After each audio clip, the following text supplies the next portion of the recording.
A very warm and cheerful greetings to all my dear Scalites. As you know that we have already completed one chapter of civics, and now today we will be proceeding with the first chapter of history. And as I came to know that you people are having only history and civics books which are available to you, so that is why we will be completing the PT1 syllabus with these two books only. That means these two subjects, and we'll be completing geography and economics afterwards when the books will be available. Okay, so let us proceed. So here the name of the chapter is the French Revolution, and this chapter is very important as it will help you out in class 10th also. So you have to take care and listen carefully. Okay, and you should be very attentive throughout the chapter. Okay, so now the French society comprised, basically जो French society थी वो 3 estate में divided थी, the first estate, the second estate and the third estate. So first estate में कौन लोग आते थे, या फर्स्ट ग्रुप में कौन लोग आते थे? क्लर्जीज. नाउ क्लर्जीज कौन होते थे? जो किंग होते थे. ओके, और उनकी फैमिली के लोग. प्लस सेकेंड एस्टेट में कौन आते थे? नोबिलिटी, जो हाई रैंक ऑफिसर्स होते थे किंग के बाद. ओके, थर्ड एस्टेट में कौन आते थे? Big businessman, merchants, then peasants, court officials, artisans, landless laborers, servant, etc. That means कि थर्ड एस्टेट में बेसिकली दोनों तरीके के लोग होते थे. कुछ लोग रिच भी थे और कुछ लोग पुअर भी थे, और कुछ लोग वेरी पुअर भी थे. ठीक है, अब क्या था, अब ये तीनों जो स्टेट थी, ये वाली तो सारी, ये दोनों जो स्टेट थी, फर्स्ट स्टेट और सेकेंड स्टेट, ये रूल करती थी थर्ड स्टेट को. ओके, तो जितनी भी टैक्सेस या जितनी भी लॉज, जितनी भी पॉलिसीज बनी हुई थी, वो सिर्फ और सिर्फ किसके लिए थी? किसको फॉलो करनी थी? थर्ड एस्टेट के लोगों को. ओके, तो इसीलिए यहाँ पे क्या आ रहा था? प्रॉब्लम्स आ रही थी. प्रॉब्लम्स कैसे आ रही थी कि इन लोगों को लगता था कि ये लोग जो है थर्ड एस्टेट के जो थर्ड एस्टेट के लोग थे, बेसिकली वो लोग डोमिनेट हो रहे थे. किससे डोमिनेट हो रहे थे? फर्स्ट और सेकेंड एस्टेट के लोगों को. क्योंकि ना फर्स्ट और सेकेंड एस्टेट दोनों के लोगों को ना तो टैक्स पे करना था, ना कोई रूल था उनके लिए, ना कोई लॉ था, ना कोई पॉलिसी फॉलो करते थे. जितना भी सारा कुछ टैक्स पे करना होता था, जितने भी रूल्स थे, जितने रेगुलेशंस थे, जितनी भी लॉज थी, जितनी भी पॉलिसीज थी, वो सिर्फ और सिर्फ किसके लिए थी? थर्ड एस्टेट के लोगों के लिए थी. And as I've told you in my previously also that the books due to lockdown are not available with me, so that is why I'm using my mobile this phone to take the help, so that you may not feel uncomfortable, or any of the point may not be missed. Okay, so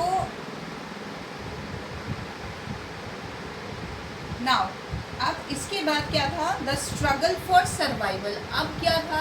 क्योंकि जो लोग थे third estate के, जो लोग थे वो बुरी तरह परेशान हो रहे थे. ना उनके पास, कुछ लोग तो बहुत ज़्यादा रिच थे, जो रिच पीपल थे वो तो पॉलिसीज़ या टैक्स पे करने में उन्हें कोई प्रॉब्लम नहीं आती थी, लेकिन जो लोग पुअर थे या वेरी पुअर थे, उनके लिए बहुत प्रॉब्लम आ रही थी.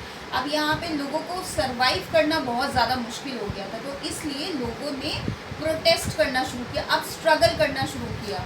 तो क्या क्या और कैसे कैसे किया? Let us have a look.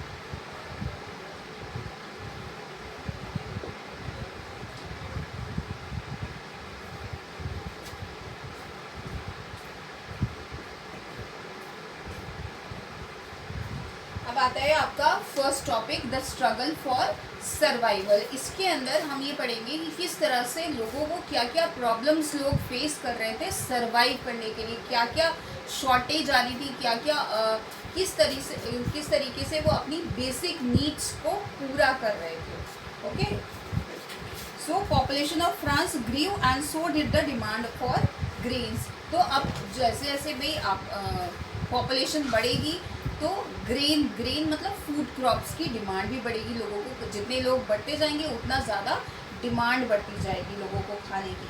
The gap between the rich and the poor widened. अब क्या हुआ था कि जो गैप था किसके बीच में, रिच और पुअर के बीच में, वो बढ़ता जा रहा था। जो रिच पीपल थे वो और ज़्यादा रिच होते जा रहे थे और जो पुअर पीपल थे वो और ज़्यादा पुअर होते जा रहे थे। This led to subsistence crisis.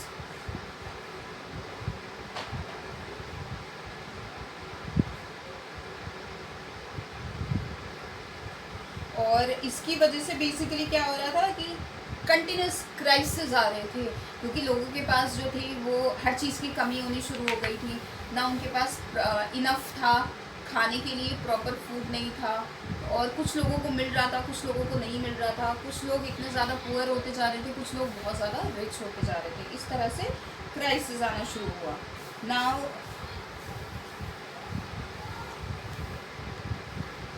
अब क्या था, अब सेकंड आता है आपका द ग्रोइंग मिडिल क्लास। अब यहाँ पर जो हमने थर्ड स्टेट पढ़े थे वो basically it was comprised of middle class and the poor people. Okay, अब यहाँ पर सेकंड पॉइंट आता है the growing of middle class.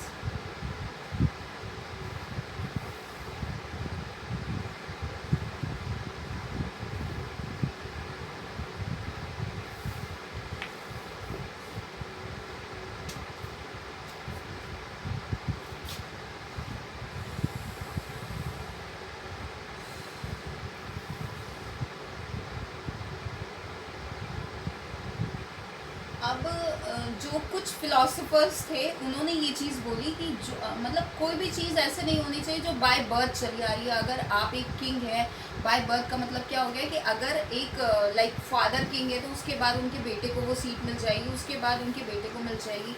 तो अब जो फिलोसफर्स थे उन्होंने ये बोला कि इस तरह की चीज़ें नहीं होनी चाहिए। जो लोग बहुत ज़्यादा एजुकेटेड है, जिनके अंदर एबिलिटी है, हमें उन्हें कंसिडर करना चाहिए instead of giving ranks on the basis of birth. तो अब जैसे यही वाला आइडियाज़ ये सबसे पहले कौन से फिलोसफर्स ने हाईलाइट किया था, एक लॉक, ये इंग्लिश फिलोसोफर थे, और रॉसी ये फ्रेंच फिलोसोफर थे।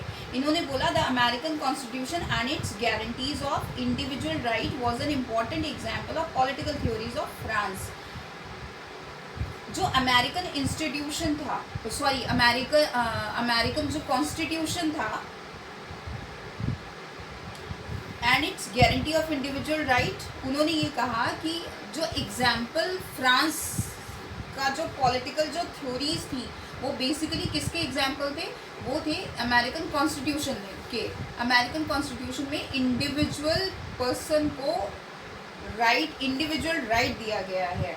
ओके, उन्होंने गारंटी किया है, guarantee constitution and it's guarantee individual right. That was an important aspect और the important example which was being taken from the political theories of France. These ideas were discussed intensively in salons and coffee houses and spread among people through books and newspaper. These were even read aloud. अब ये वाला जो था कि individual right मिलना चाहिए सबको, ये कहाँ डिस्कशन इसका होता था, सैलन्स में, मतलब जो पब्लिक प्लेसेस होते थे, कॉफ़ी शॉप्स में। और ये आप लोगों में बहुत तेज़ी से स्प्रेड हो रहा था। किसके थ्रू स्प्रेड हो रहा था कि न्यूज़पेपर और बुक्स में ये सारी चीज़ें, ये आइडियाज़ और ये सारी फिलॉसफीज़ और थ्योरीज दी जा रही थी, और ये ज़ोर ज़ोर से पढ़ के सुनाया भी जा रहा था लोगों को। फिर उसके बाद क्या आता है, द आउटब्रेक ऑफ रेवोल्यूशन। अब हमारा जो चैप्टर है that is basically the French revolution, है ना। तो अभी तक मैंने आपको बताया कि रीजंस क्या थे फ्रेंच रेवोल्यूशन लाने के। That means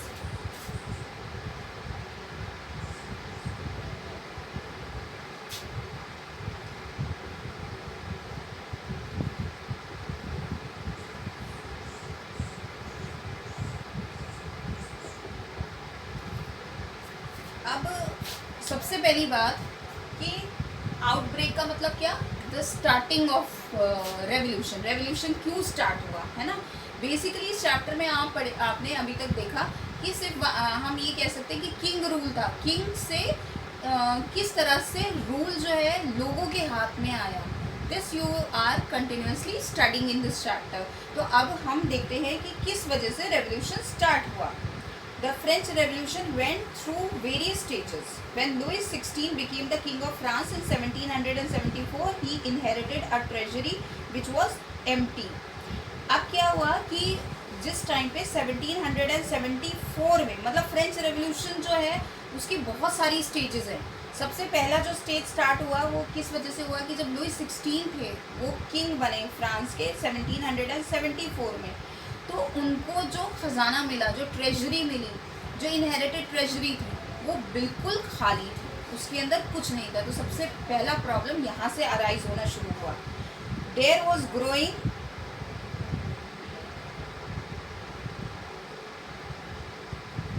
There was growing discontent within the society of the old regime. अब क्या हुआ, इसकी वजह से लोग जो हैं, जो पुराने ओल्ड सोसाइटी के जो लोग थे, उनके अंदर क्या था, एक तरह का डिससेटिस्फैक्शन हो रहा था। वो लोग सेटिस्फाइड नहीं हो पा रहे थे। कहाँ से होती, जब जो किंग थे उनके पास भी अमाउंट नहीं था उन लोगों के ऊपर खर्च करने के लिए।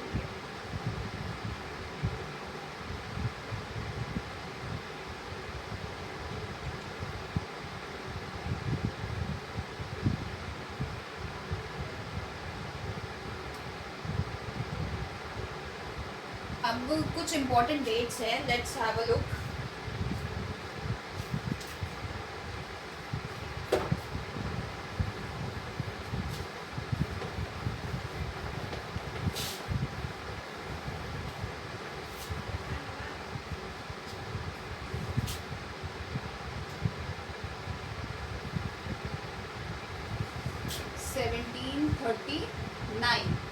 सबसे इम्पोर्टेंट डेट है इसमें जो है, इसमें सबसे पहले क्या हुआ था कि जो कॉन्वोकेशन सेरेमनी स्टार्ट हुई थी। कॉन्वोकेशन सेरेमनी कौन सी होती है, जब आप ओथ लेते हैं या आपको किसी तरह का डिग्री प्रोवाइड होता है। ओके, तो यहाँ पर क्या था, जो बेस्टाइल में हुआ था, is stormed, peasants revolt in the countryside, assembly issues declaration of the rights of man। अब यहाँ पे बेसिकली क्या था कि इस दिन क्या हुआ था, एक तो ओथ सेरेमनी थी बेस्टाइल में, फिर दूसरा जो पेजेंट्स थे उन्होंने रिवोल्ट कर दिया था कंट्री साइड में। पेजेंट्स कौन होते हैं, फार्मर्स, और वो कहाँ रहते हैं, विलेजेस में बेसिकली, तो उसे हम कंट्री साइड भी बोलते हैं। तो जो असेंबली इश्यूज हुए थे उसकी वजह से, और क्या हुआ था, डिक्लेरेशन हुआ था राइट ऑफ मैन, मतलब इंडिविजुअल पर्सन इंडिविजुअल राइट का डिक्लेरेशन किया गया था। फिर 1791 में फिर आया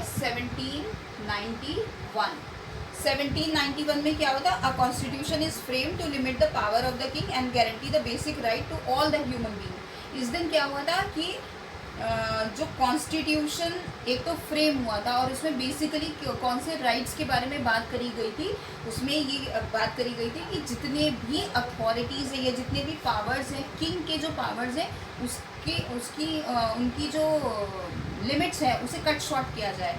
प्लस उन्होंने किसके बारे और कौन सी इम्पोर्टेंट चीज़ उसमें बताई गई थी कि बेसिक राइट्स जो हैं हर एक ह्यूमन बीइंग को मिलने चाहिए।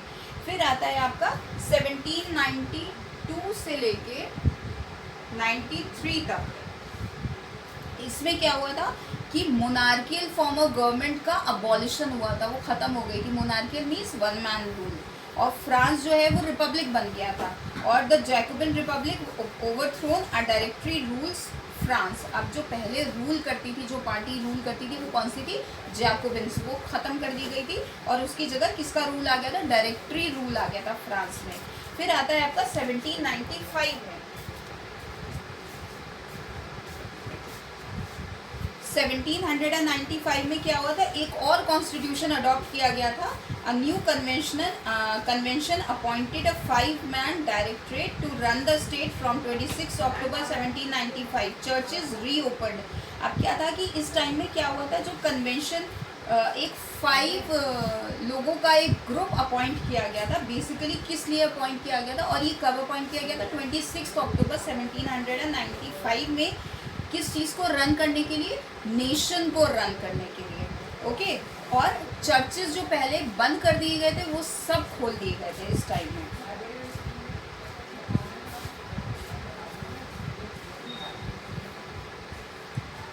सेवनटीन 1799 में क्या हुआ था?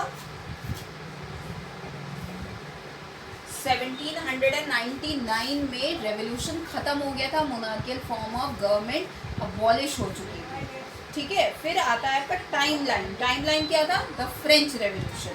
फिर 1770 से लेके 1780 का क्या था? इकोनॉमिक डिक्लाइन आया था। ओके,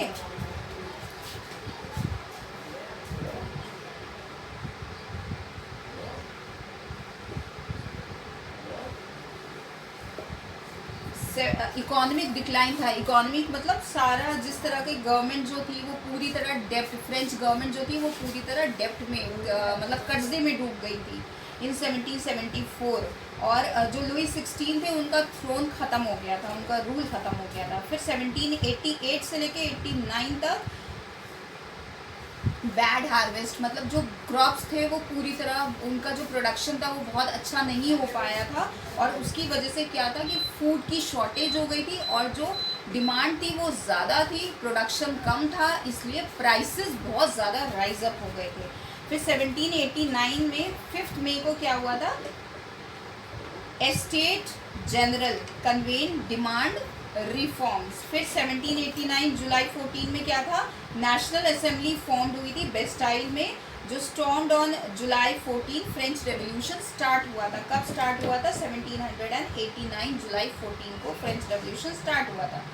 फिर 1789 अगस्त 4 में नाइट को, रात को क्या हुआ था?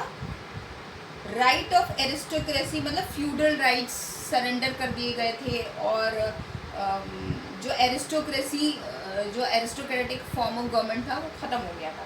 फिर 1789 से अगस्त 26 में declaration of the right of man was there. फिर 1790 में क्या हुआ था? Civil constitution of the clergy nationalise the church. फिर मतलब चर्च को नेशनल इम्पोर्टेंस दी गई थी। 1791 में नेशनल कॉन्स्टिट्यूएंट असेंबली को डिसॉल्व कर दिया गया था। फिर 1792 में ऑस्ट्रिया और प्रूशिया का अटैक हुआ था, रेवोल्यूशनरी फ्रांस, इन दोनों ने फ्रांस के ऊपर अटैक किया था। फिर Robespierre elected the first deputy for Paris to the national convention. फिर 1793 में Louis 16 and Marie Antoinette were executed मतलब पुट टू डेथ।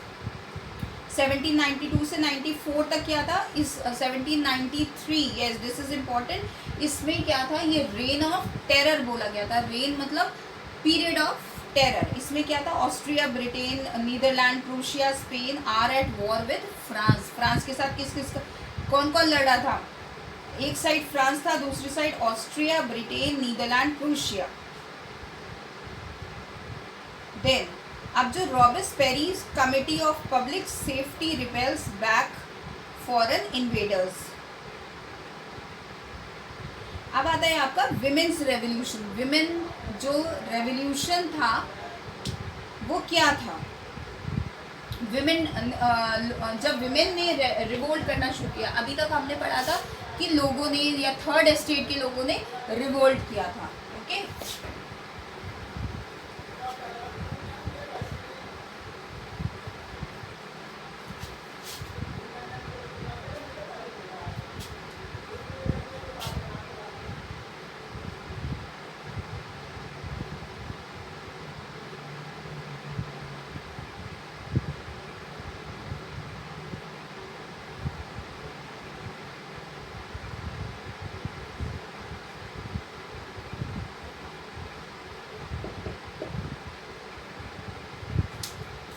अब आता है आपका विमेन रेवोल्यूशन। विमेन ने किस तरह से रिवोल्ट करना शुरू किया? From the very beginning women were active participants in the event which brought about so many changes in the French society.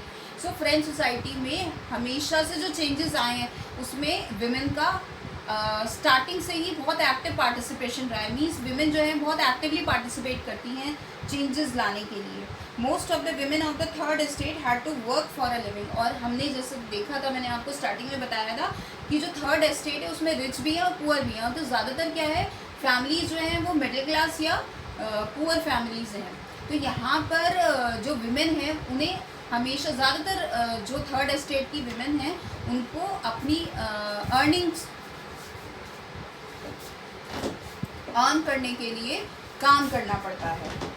There wages were lower than those of men, और उनकी जो वेजेस है उनको जो पे किया जाता है सेम काम के लिए, विमेन को, अगर विमेन भी सेम काम कर रही है और मेन भी कर रहा है तो उसके अंदर विमेन को कम पे किया जाता है इन कंपैरिजन टू मेन।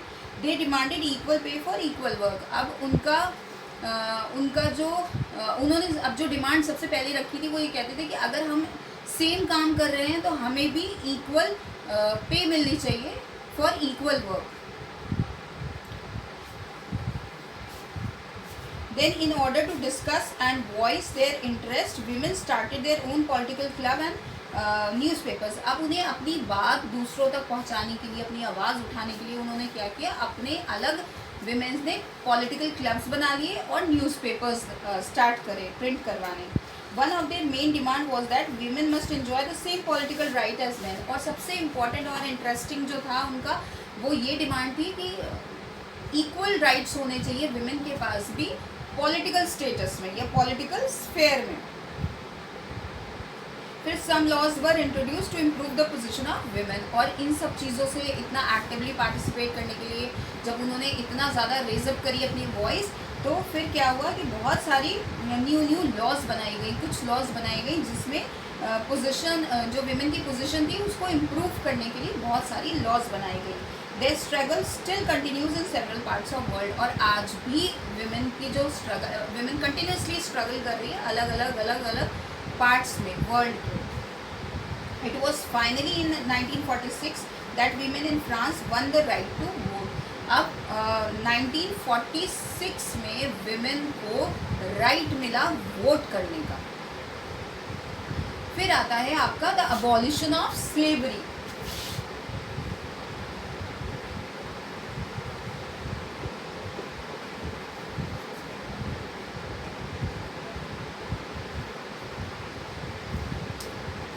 अब अबॉलिशन का मतलब ख़त्म करना, किसका, स्लेवरी, जो स्लेव प्रथा थी। तो there was a triangular slave trade among Europe, Africa और अमेरिका। यूरोप में, अमेरिका में और अफ्रीका, तीन के बीच में क्या होता था, स्लेव ट्रेड होता था। In the 18th century there was little criticism of slavery in France. 18th century में क्या हुआ, थोड़ा सा इसके अगेंस्ट लोगों ने बोलना शुरू किया फ्रांस में 18th century में। No laws were passed against, लेकिन फिर भी कोई भी लॉ पास या कोई भी रूल नहीं बनाया गया इस चीज़ को ख़त्म करने के लिए। सो 1794 में that the convention made free to all slaves. फिर 1794 में उन्हें एक रूल आया, एक लॉ आया जिसमें ये कहा गया कि सारे स्लेव्स को, सारे मजदूरों को, सारे स्लेव्स को छोड़ दिया जाए, उन्हें फ्री कर दिया जाए। But 10 years later slavery was reintroduced by Napoleon। 10 years के बाद फिर वापस से ये वाला जो स्लेवरी जो थी वो वापस से दोबारा लेकर आए। कौन लेकर आए, Napoleon. It was finally in 1848 that slavery was abolished in French colonies। फिर फाइनली जो बिल्कुल ख़त्म हुई वो 1848 में फ्रेंच कॉलोनीज से स्लेवरी ख़त्म होनी शुरू हो गई। अब आता है the revolution and everyday life.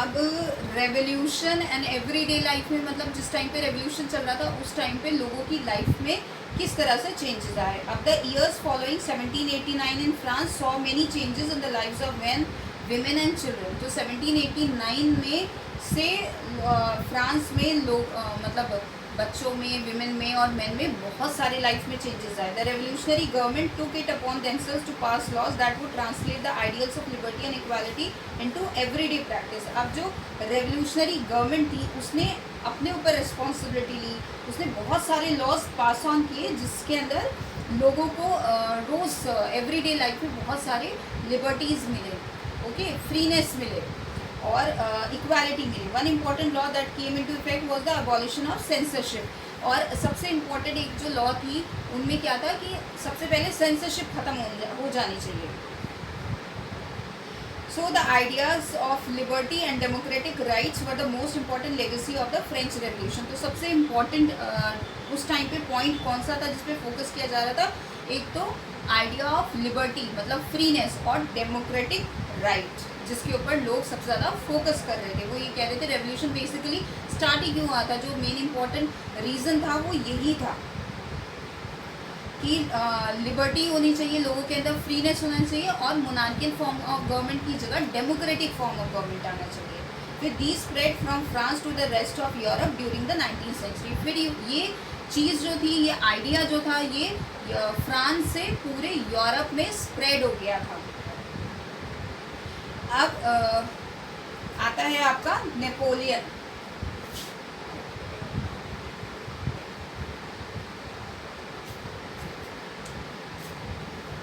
अब 1804 में नेपोलियन ने अपने आप को फ्रांस का एम्परर डिक्लेयर कर दिया था. He set out to conquer neighbouring European countries, disposing dynasties and creating kingdoms where he placed members of his family.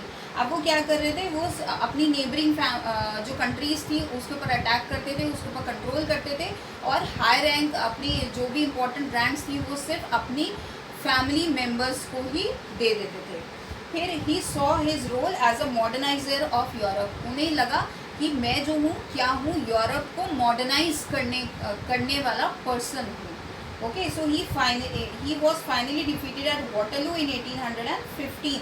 तो वो किस टाइम पर उनको सबसे पहले वो कब हारे, कौन सी बैटल में? वाटरलू की एक बैटल थी जो 1815 में हुई थी और which is very very important. So here we have come to an end of this important chapter which was the French Revolution. अच्छा, इसमें एक चीज़ मुझे आपको एक इंसिडेंट बहुत अच्छे से समझाना था.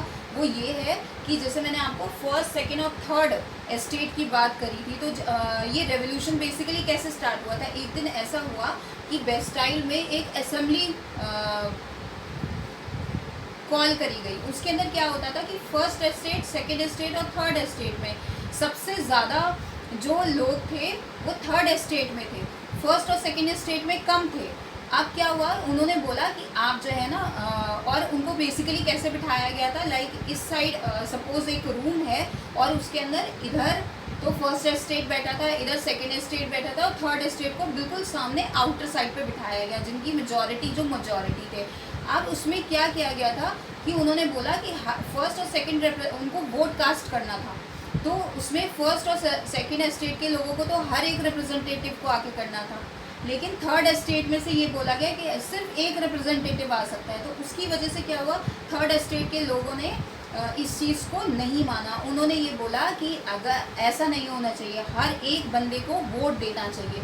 तो इस तरह से अगर वो उनकी बात मान लेते, फर्स्ट और सेकंड एस्टेट के लोग अगर थर्ड एस्टेट की बात मान लेते तो मेजॉरिटी किसके पास जाती, थर्ड एस्टेट के पास, क्योंकि वो टोटल मेंबर्स बहुत ज़्यादा थे, 302 थे और ये लोग जो थे वो बहुत कम थे. तो इसीलिए जब उनकी बात नहीं मानी गई तो थर्ड एस्टेट के लोग वॉकआउट करके चले गए. फिर उन्होंने अपना नेशनल असेंबली फॉर्म किया और उसके बाद उन्होंने अपनी असेंबली फॉर्म करी और उसके बाद कॉन्स्टिट्यूशन फ्रेम अप करना शुरू किया. So with this I have completed the chapter and I will be providing you the notes in the form of question answers. Till then you have to revise the chapter and whatever the topics I have covered in my lecture, you have to go through it in your book and highlight the important points, and whatever difficulties you face, you are free to ask me anytime. Thank you so much.